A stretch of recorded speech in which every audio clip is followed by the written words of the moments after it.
palace gardens were quieter than usual that afternoon. Officer Daniel Hayes stood at his post near the rose garden, watching the royal children play on the lawn. It was supposed to be a perfect summer day. Sunshine, laughter, nothing unusual. But in 3 minutes, everything would change.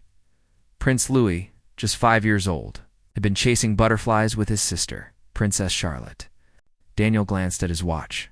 2:47. He made a mental note. The children were scheduled to go inside at 3. Simple enough, he turned to check the perimeter gate. Standard procedure. It took maybe 15 seconds. When he looked back, Charlotte was still there, picking daisies near the fountain. But Louie was gone. Daniel felt his chest tighten. He scanned the lawn, the hedges, the play area. No sign of the little prince. Stay calm, he told himself. Kids wander off. It happens. He walked quickly toward Charlotte, keeping his voice steady. Where's your brother? Charlotte looked up, confused. He was right here. Daniel's pulse quickened. He spoke into his radio, trying to sound professional. This is Hayes. I need eyes on Prince Louie. Lost visual near the rose garden. The response crackled back immediately. Repeat that, Prince Louie. I don't have him in sight. If you're watching this, please subscribe and turn on notifications so you never miss stories like this one. You won't believe what happens next. Within seconds, the palace transformed. Guards appeared from every direction. Radios buzzed with urgent voices. Daniel's hands were shaking now, but he forced himself to think clearly. The boy couldn't have gone far. 3 minutes. Maybe less. The head of security, Commander Phillips, arrived, his face stone cold. When did you last see him?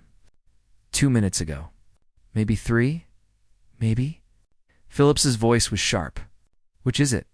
Daniel swallowed hard. 3 minutes. Maximum. Phillips turned to the other guards. Lock down the grounds. No one in or out. Search every inch. Daniel's mind raced.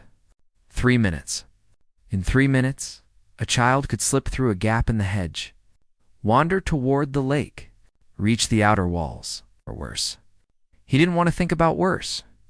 He ran toward the east garden, calling Louis's name. His voice echoed off the stone walls. Other guards fanned out in different directions, their boots pounding against the gravel paths. Daniel checked behind statues, under benches inside the garden shed. Nothing. His radio crackled. Anything. Negative. Keep searching. Daniel's throat was dry. He thought about the boy's parents. They were away on an official visit. They trusted the palace staff. They trusted him. And now their son was missing. He reached the edge of the property where the gardens met a thick line of trees. There was an old iron gate there, barely used. Locked. Always locked. He grabbed the handle and pulled. It swung open. His blood turned cold. Daniel stared at the open gate, his heart hammering in his chest. This gate was always locked. Always. Someone had opened it. Or something had broken. Either way, Prince Louie could have walked straight through. He spoke into his radio, his voice tight. Commander, the east gate is open. Repeat, the east gate is unsecured. Phillips's response was immediate. Do not leave the grounds. Wait for backup. What? But Daniel couldn't wait. Every second mattered. He stepped through the gate, into the dense woods beyond the palace walls. The sunlight barely reached through the thick canopy of trees. Shadows stretched in every direction. He shouted. His voice disappeared into the silence. No answer. Just the rustling of leaves in the wind. He pushed deeper into the woods, branches scraping against his uniform. His mind filled with terrible possibilities. A 5-year-old boy, alone in the forest. No idea where he was. No way to call for help.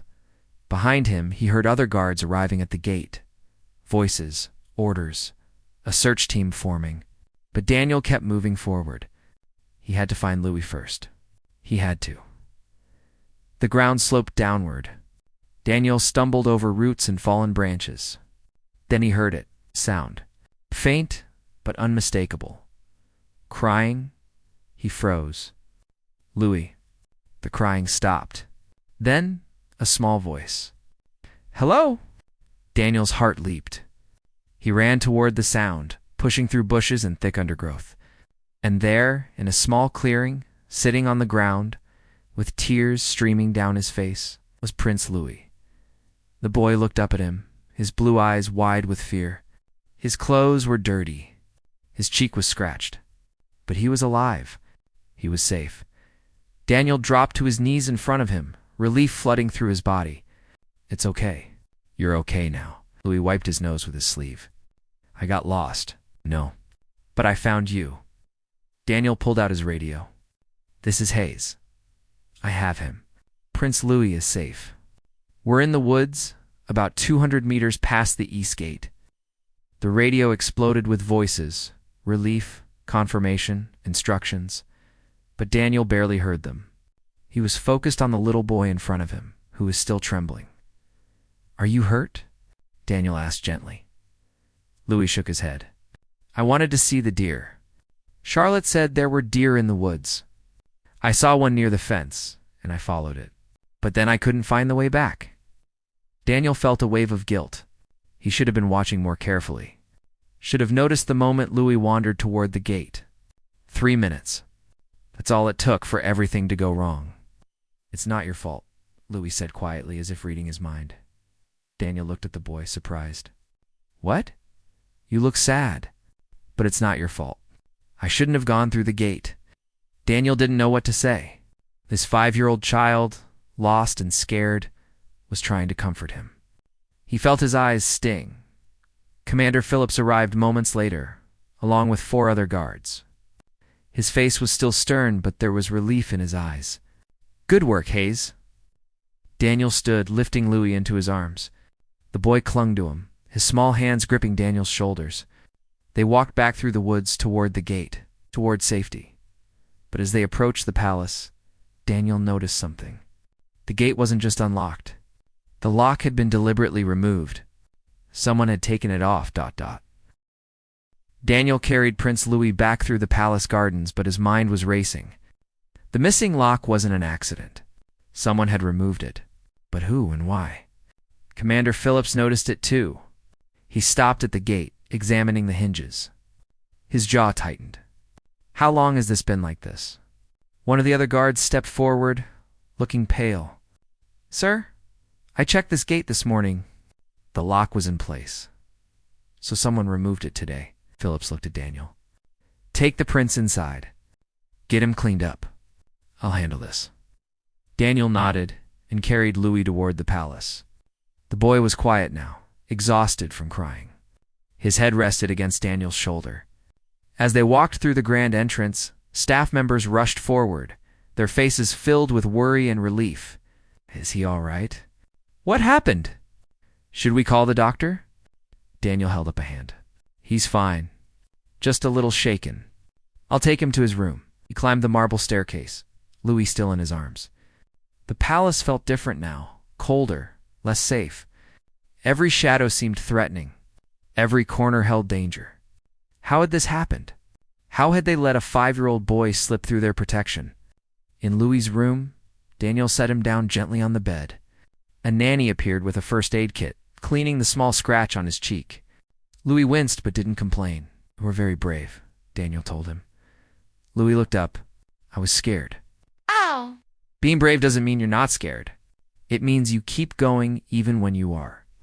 The boy thought about this, then nodded slowly. "Will you get in trouble?" Daniel hesitated. Probably he had lost sight of a royal child. That was unforgivable in his line of work. But he didn't want Louie to worry about that. "Don't think about that. You're safe. That's what matters." But Louis's eyes were serious, older than his years. The gate was open. "I didn't open it. Someone else did." Daniel felt a chill run down his spine. "What do you mean?" "When I got to the gate, it was already open. I thought maybe the gardeners left it that way. So I went through. This changed everything. If Louie didn't open the gate, and the lock had been deliberately removed, then someone had wanted that gate open. Someone had created an opportunity for the prince to wander off. Or worse, Someone had planned for him to disappear. Daniel stood quickly. "Stay here with the nanny. Don't go anywhere." He left the room and found Commander Phillips in the security office, surrounded by monitors and maps. The commander looked up, his expression grim. "We have a problem," Phillips said. "I reviewed the camera footage from this morning. At 11:15, a maintenance worker approached the east gate. He removed the lock, claiming it needed repairs. Then he left. Never came back. Never logged the work order. Do we know who he was?" Phillips shook his head. He was wearing a uniform, had the right credentials. But when we checked with maintenance, no one authorized any work on that gate. And none of our regular staff match his description? Daniel felt his stomach drop. So someone impersonated a maintenance worker to create an exit point. Exactly. Phillips pulled up a grainy image on the screen. A man in a blue uniform, his face partially hidden by a cap. We're trying to identify him now. But here's what worries me. He knew the schedule. He knew when the children would be playing outside. This wasn't random. Daniel thought about Louie, alone in the woods, crying, scared. What if he hadn't found him? What if someone else had been waiting out there? "Do the parents know?" Daniel asked. "They're being informed now. They're cutting their trip short. They'll be back tonight." Daniel nodded, but his hands were shaking again. This was bigger than a wandering child. This was a security breach. A potential threat to the royal family. And it had happened on his watch. Phillips looked at him carefully. "Hayes, you did good today. You found him. You brought him back. But we need to figure out who did this. And why. Because if they tried once, he didn't need to finish the sentence." Daniel understood. If someone had planned this once, they might try again. ... Asterisk, the palace was on lockdown. Every entrance was being monitored. Every staff member questioned. Daniel sat in the security office watching the footage over and over again. The man in the maintenance uniform, the way he moved, the way he avoided looking directly at the cameras. Commander Phillips stood beside him, arms crossed. He knew what he was doing. This was planned, but why? Daniel asked. If this was about kidnapping, why not wait in the woods? Why leave the gate open and hope the prince would wander through? Phillips was quiet for a moment. Maybe it wasn't about kidnapping. Maybe it was a test. A test? To see how long it would take us to notice, to see if our security had weaknesses. Phillips turned to look at Daniel. 3 minutes. That's how long it took for us to realize a royal child was missing. In 3 minutes, someone could do a lot of damage. The weight of those words settled over Daniel like a heavy blanket. 3 minutes. It felt like a lifetime now. But in the moment, it had been nothing. A quick glance away. A routine check of the perimeter. That's all it took. His phone buzzed. A message from his wife. Saw the news. Are you okay? The news, of course. The media would have gotten wind of this by now. He could already imagine the headlines. Royal security fails. Prince Louie in danger. His name would be in every article. His face on every screen. He typed back quickly. I'm fine. Can't talk now? Phillips's phone rang. He answered it. Listened. Then his expression darkened. Understood. We're on our way. What is it? Daniel asked. The maintenance worker. We found him. He drove in silence to a small apartment building on the outskirts of London. Police cars were already there, lights flashing. Phillips led Daniel inside, up 3 flights of stairs, to a cramped apartment with peeling wallpaper and a broken window. A police detective met them at the door. He's a contract worker. Did maintenance at the palace twice in the past year. Lost his job 3 months ago. Why did he do it? Daniel asked. The detective looked uncomfortable. He claims he didn't mean any harm. Says he just wanted to prove the palace security wasn't as good as everyone thought. He removed the lock to show there were vulnerabilities.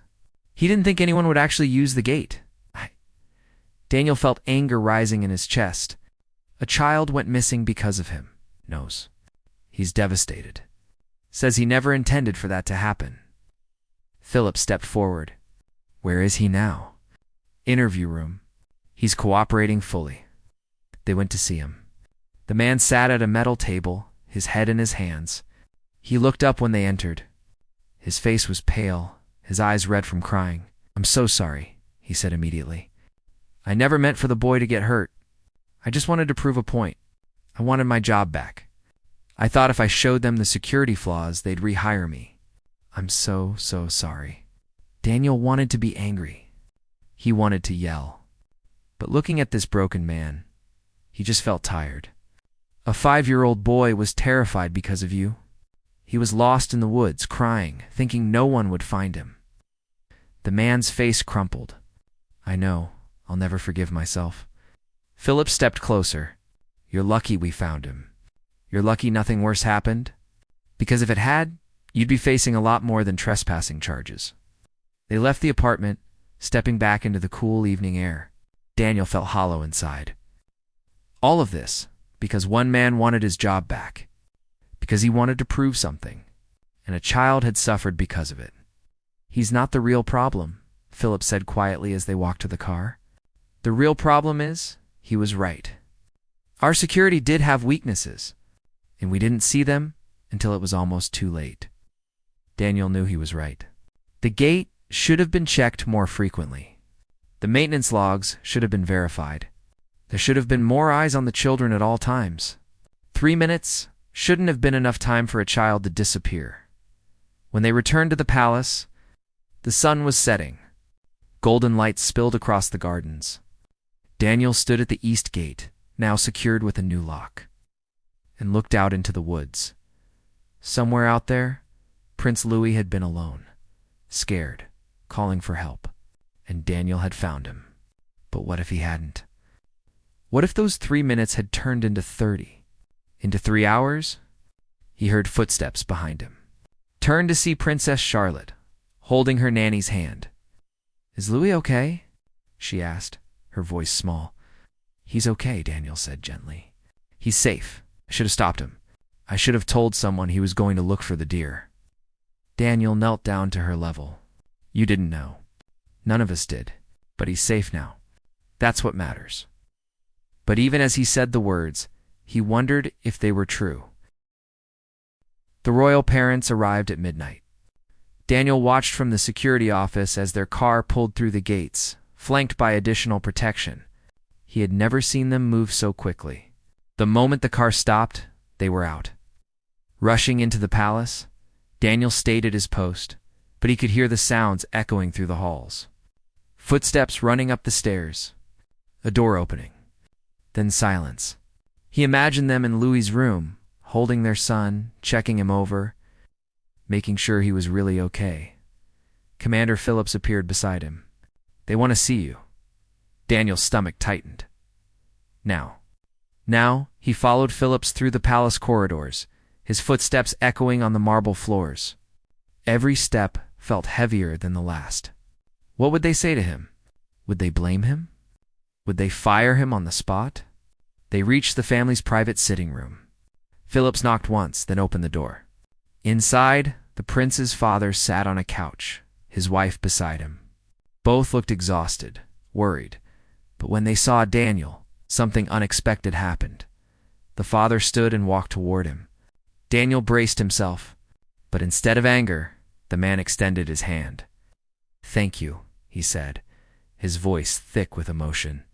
"You found our son? You brought him home." Daniel shook his hand, stunned. "I should have been watching more carefully. I should have seen him leave." The mother spoke up, her eyes glistening. "We've been told what happened. The gate, the maintenance worker. You couldn't have known. No one could have. But 3 minutes that you used to organize a search. 3 minutes before you ran into those woods without waiting for backup. 3 minutes before you found our son and brought him back to us." The father's grip on Daniel's hand tightened. "You did everything right." Daniel felt something break inside him, relief, gratitude. The weight he'd been carrying all day suddenly felt lighter. He's a brave boy. He stayed calm out there. The mother smiled through her tears. "He is, and he told us you were kind to him, that you made him feel safe." They talked for a few more minutes. About the investigation, about the new security measures being put in place, about how Louie was doing. He was asleep now, they said, peaceful, as if nothing had happened. As Daniel turned to leave, the father called out, "Officer Hayes, one more thing." Daniel stopped. "You're being reassigned." "Not as punishment," he added quickly, seeing Daniel's face. "As a promotion, we want you as Lewis's personal protection officer. If you'll accept." Daniel stared at him. Personal protection. That was one of the highest positions in royal security, reserved for the most trusted guards. "I don't know what to say." "Say yes. Our son trusts you. After today, so do we." Daniel nodded slowly, still processing. "Yes, of course. Thank you." He left the room in a daze. Phillips was waiting outside, a slight smile on his face. "Congratulations, did you know? I recommended you. You proved yourself today, Hayes. Not just by finding him, but by how you handled everything after. The guilt, the pressure, the investigation. You never tried to shift blame. You just focused on making things right." That night, Daniel drove home through empty streets. His wife was waiting up for him, worry etched on her face. He told her everything. The 3 minutes, the search, the woods, the promotion. She held him as he finally let himself break down. All the fear he'd pushed aside, all the what-ifs that had haunted him. What if he hadn't found Lewis? What if the boy had been hurt? What if someone else had been waiting in those woods? "But you did find him," she whispered. "You brought him home?" The next morning, Daniel returned to the palace. The gardens looked different now, safer. Every gate had been inspected, every lock verified, additional cameras installed. The east gate had been permanently sealed. He found Prince Louie in the playroom, building blocks with Charlotte. The scratch on his cheek was barely visible now. When Louie saw Daniel, his face lit up. Daniel smiled. "I'm back, and I'm going to be around a lot more now, really. Really, I'm going to be your protection officer. That means I'll be with you when you play, when you go to events, when you travel.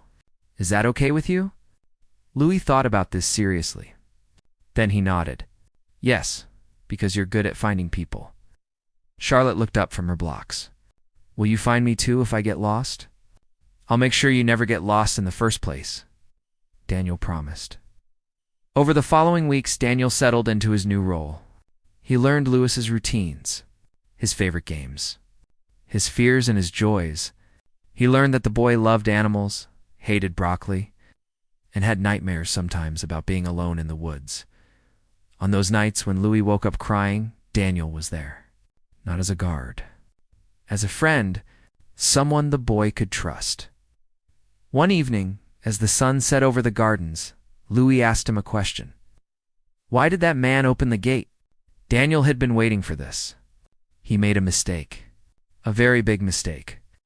He didn't think about how his actions would affect other people. Is he sorry? Very sorry. Louie was quiet for a moment. "I hope he gets another chance.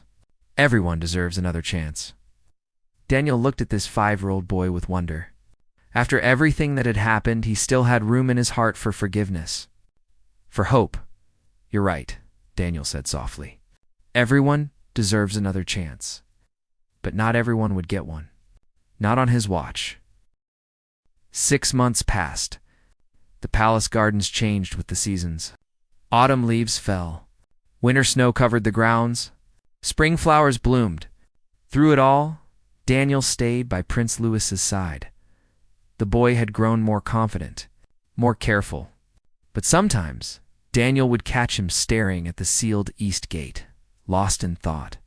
The memory hadn't faded. It had become part of who Louie was. One spring afternoon, they were walking through the gardens together.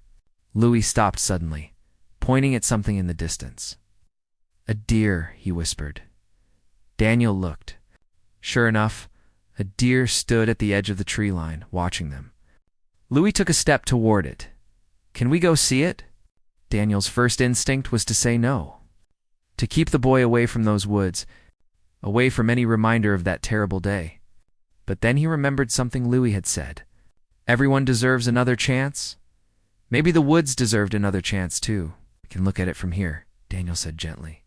But we stay together, and we don't go past the fence. They walked closer, Louis's small hand in Daniel's. The deer watched them, curious but unafraid. Louis's eyes were wide with wonder. It's beautiful, he breathed. It is. I'm glad I saw one. Even if I got lost last time. Daniel looked down at him. Are you still scared? About what happened? Louis thought about this carefully. Sometimes when I have bad dreams.